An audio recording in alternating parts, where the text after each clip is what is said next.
गरीब भोला गांव की बंजर जमीन छोड़ परिवार सहित रोजी रोटी की तलाश में शहर की ओर कूच करता है। पत्नी शीला और 3 मासूम बच्चों के साथ वो मुंबई जैसे बड़े शहर में चला आता है, जहां उसे अपने सपनों को साकार करना है। सदियों से चली आ रही जमींदार की गुलामी की जंजीरों से वो खुद को और अपने परिवार को आजाद कर लेना चाहता है। मुंबई जैसे महानगर के बारे में उसने बहुत कुछ सुन रखा है, अच्छा भी और बुरा भी। लेकिन उसे अपने भगवान और भाग्य पर बहुत भरोसा है, जिसके सहारे वो गांव छोड़ शहर चला आया है। यहाँ उसकी एक बहुत पुरानी जान पहचान है, जिसके कारण उसे एक जगह मजदूरी का काम मिल गया है।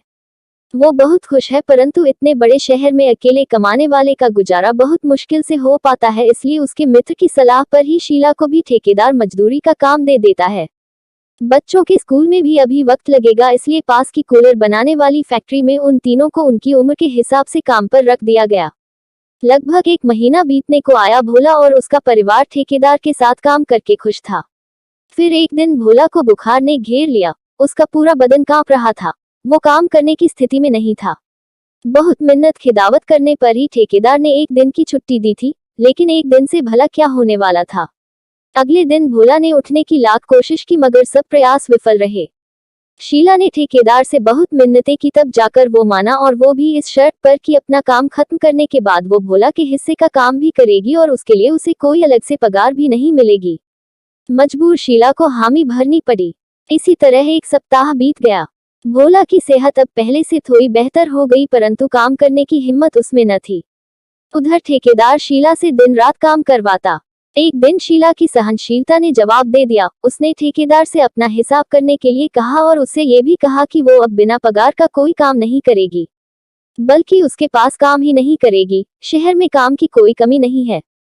ठेकेदार ने कहा, ठीक है, शाम को तुम्हारे झोंपड़े पे आकर तुम्हारा और तुम्हारे पति का हिसाब कर दूंगा। शीला अपना काम खत्म कर घर की ओर चली गई। ठेकेदार कुर्सी पर बैठा जाती हुई शीला के यौवन और बलखाती कमर को निहार रहा था। अंधेरा होते ही वो भोला के झोंपड़े के अंदर जा पहुंचा। उसने भोला से बहुत ही प्रेम पूर्वक उसका हाल चाल पूछा और शीला के गुस्से को भी शांत किया। दिन में उसे ए या चिल्लाकर शीला संबोधित करने वाला इस वक्त बड़े ही प्यार से उसे भाभी कहकर संबोधित कर रहा था। शीला भी उसके इस व्यवहार से बहुत हैरान थी।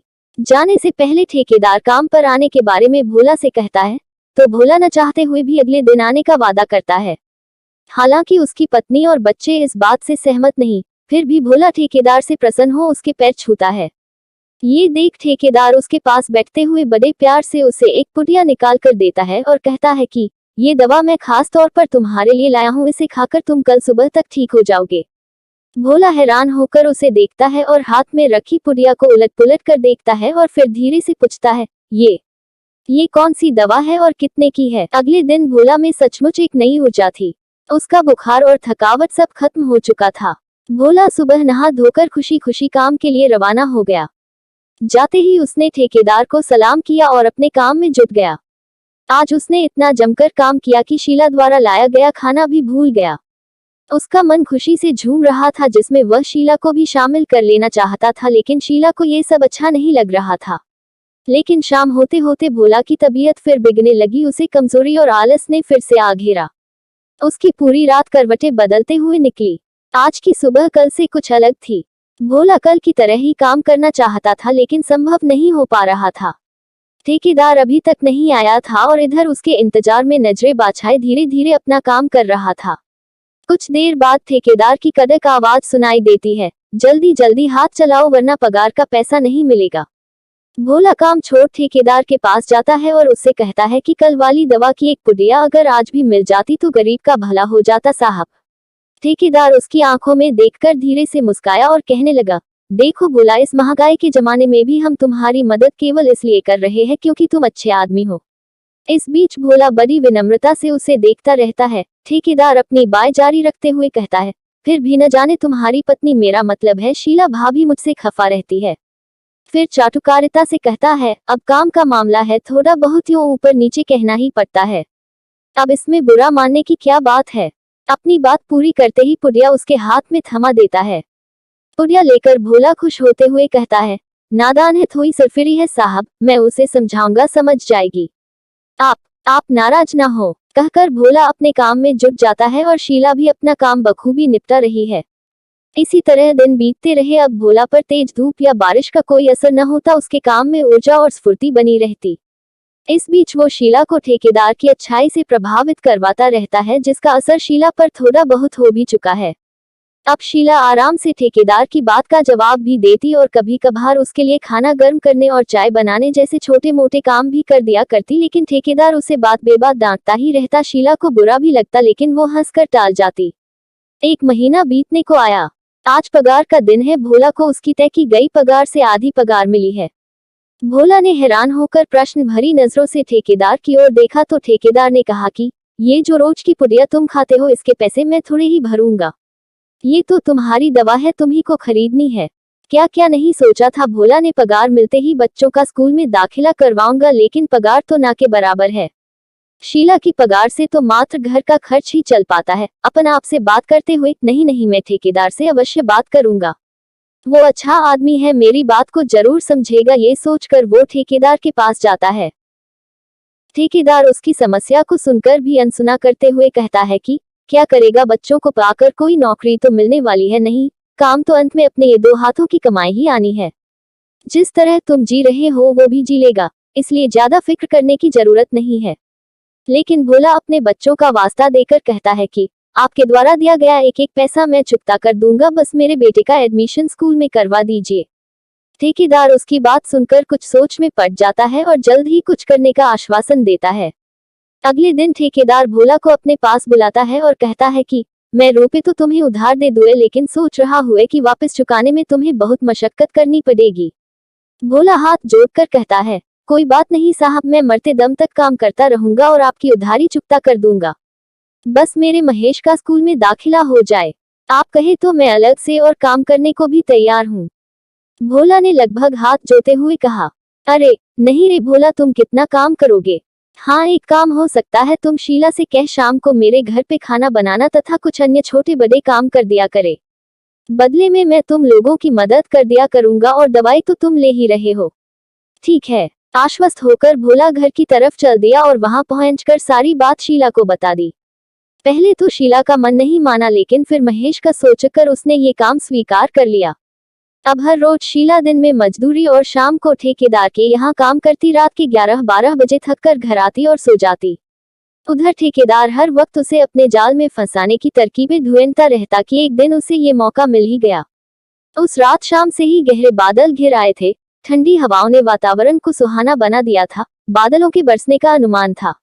मौसम को देखते हुए शीला ठेकेदार के घर का काम जल्दी से निपटाकर जल्दी से वापस चले जाना चाहती थी कि दरवाजे पर दस्तक हुई।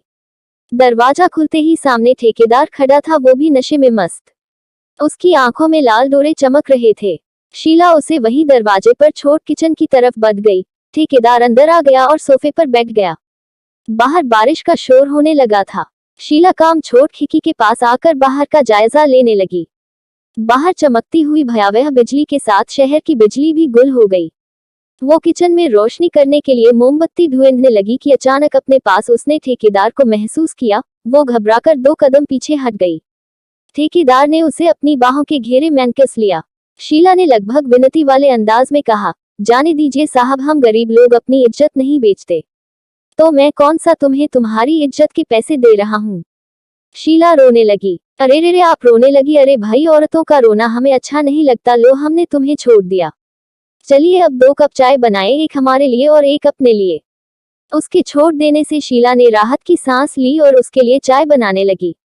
चाय 2 कप बनाना, ये मत कहना कि आप नहीं पीती। इतनी मूसलाधार बारिश में कौन ऐसा शख्स होगा जिसे चाय अच्छी न लगे। हाँ, अगर ऐसे में कोई चीज हमदम मिल जाए तो बात ही कुछ और होगी। इतना कहकर वो ड्राइंग रूम में बैठकर चाय का इंतजार करने लगा। कुछ देर बाद शीला चाय बनाकर ले आई। अरे, इसके साथ कंटेनर में रखे बिस्किट भी ले आती तो अच्छा होता। शीला चाय वहीं रखकर किचन से बिस्किट लाती है। ठेकेदार की चाय टेबल पर रखकर वहीं पास में नीचे बैठकर वो कप उठा लेती है, जो पहले से ही टेबल के एक कोने पर उसके लिए रख दिया गया था। चाय की चुस्कियां लेते हुए उसे सिर्फ इतना याद था कि बाहर मूसलाधार बारिश हो रही है और खिड़की से अंदर आते हवा के ठंडे झोंके उसे आनंदित कर रहे थे। फिर उसके बाद क्या हुआ उसे कुछ भी याद नहीं। सुबह जब उसकी आंख खुली तो दिन का उजाला उसी खिड़की से अंदर आ रहा था और वो अपने अस्त व्यस्त कपड़ों के साथ वही फर्श पर पड़ी थी। उसके द्वारा पी गई चाय अपना कमाल दिखा चुकी थी। दूसरा कप टेबल पर वैसे ही भरा पड़ा था। उसने उठना चाहा लेकिन अंग अंग दुख रहा था। बड़ी मुश्किल से उठ के उसने खुद को संभाला, कपड़े ठीक किए और कमरे से बाहर निकलकर बेतहाशा अपने झोंपड़े की तरफ भाग खड़ी हुई। झोंपड़े में अभी सब सो रहे थे। वो सीधा पीछे लगे नल की तरफ गई और उसके नीचे बैठकर बेतहाशा रोई। कुछ देर रोने के बाद वो झोंपड़े में आई, कपड़े बदले और बच्चों के लिए भोजन की व्यवस्था करने लगी। भोला भी नींद से जागकर काम पर जाने के लिए तैयारी करने लगा। भोला तैयार हो गया लेकिन शीला ज्यों की त्यों बैठी रही। भोला के पूछने पर उसने काम पर जाने से ये कहकर इनकार कर दिया कि उसकी तबीयत ठीक नहीं है। आज शीला काम पर क्यों नहीं आई? ठेकेदार ने अपनी भारी भरकम आवाज में भोला से पूछा। हाँ साहब, उसकी तबीयत कुछ ठीक नहीं थी, आराम करना चाहती है। भोला ने उसके हाथ से ली हुई पुड़िया खाते हुए कहा। क्या हुआ? ठेकेदार ने प्रश्न किया। मालूम नहीं साहब, ज्यादा बात नहीं की उसने, कहकर भोला अपने काम में जुट गया। शीला का पूरा दिन लेटे लेटे ही बीत गया। शाम के समय उनका ही एक साथी मजदूर उसके झोंपड़े पे आया और ये बता गया कि ठेकेदार ने तुम्हारे बेटे का एडमिशन करवा दिया है। स्कूल की वर्दी और पुस्तकों सहित अन्य सामान भी उपलब्ध करवा दिया है। ये कहकर वो व्यक्ति चला गया। शाम के समय जब भोला घर पर आया तो उसने भी यही सब बात दोहराई। वो बेहद खुश लग रहा था। उसने बताया कि ठेकेदार ने बताया कि इन सब पर 25,000 रुपया खर्च आया है, जिसे हम दोनों दिन रात मेहनत करके चुकता कर देंगे। कुछ सोचते हुए, बस एक बार हमारा बेटा पढ़ लिख जाए फिर जीवन आराम से कट जाएगा। शीला ने कोई प्रतिक्रिया जाहिर न की। उसका मन बेहद उदास था। वो भोला के कंधे से लगकर जी भर कर रो लेना चाहती थी, परंतु वो ऐसा न कर सकी। अगले दिन शीला फिर से काम पर नहीं गई। वो ठेकेदार के पास काम करना नहीं चाहती थी। जब ये बात उसने भोला से कही तो वो कुछ सकपका गया और उसने यही बात ठेकेदार से जाकर कह दी। न जाने उसे क्या हो गया है साहब, वो कभी ऐसी न थी। दिन या रात बिना रुके बिना थके काम करने वाली है वो। तबीयत ठीक नहीं होगी, कुछ दवाई वगैरह खाए क्या? ठेकेदार ने संवेदना जताई। नहीं साहब, अभी तो नहीं। भोला ने निराशा से सर हिला दिया। तो ऐसा कर भोला, आज से तू दवाई की एक और पुड़िया ले जाना और शीला को भी दे देना। ठेकेदार ने उसे गौर से देखते हुए कहा। ठीक है साहब, परंतु उसे दवाई खिलाना आसान नहीं है। अरे भोला, तू भी सचमुच का ही भोला है। ऐसे खाने को मत देना, उसकी चाय या खाने में घोल देना, मतलब तो उसके ठीक होने से ही है ना। बात भोला की समझ में आ गई थी। भोला ने घर जाकर वैसा ही किया। थोड़ी देर तक उसे शीला में असर दिखाई देने लगा। फिर अगले दिन से उनकी दिनचर्या शुरू हो गई। दोनों काम पर जाने लगे। अब शीला भी भोला की ही तरह ठेकेदार के बस में आ चुकी थी। सब समझते हुए भी वो अनजान थी। मन से वो ठेकेदार के साथ काम नहीं करना चाहती थी। उन्हें ठेकेदार द्वारा दी गई दवा के पैसे काटकर ऊपर से महेश के एडमिशन के पैसे काटकर ना के बराबर पगार मिलती थी। शारीरिक शोषण अलग से झेलना पड़ता था। शीला को ठेकेदार जब जी चाहे अपने घर बुला लेता।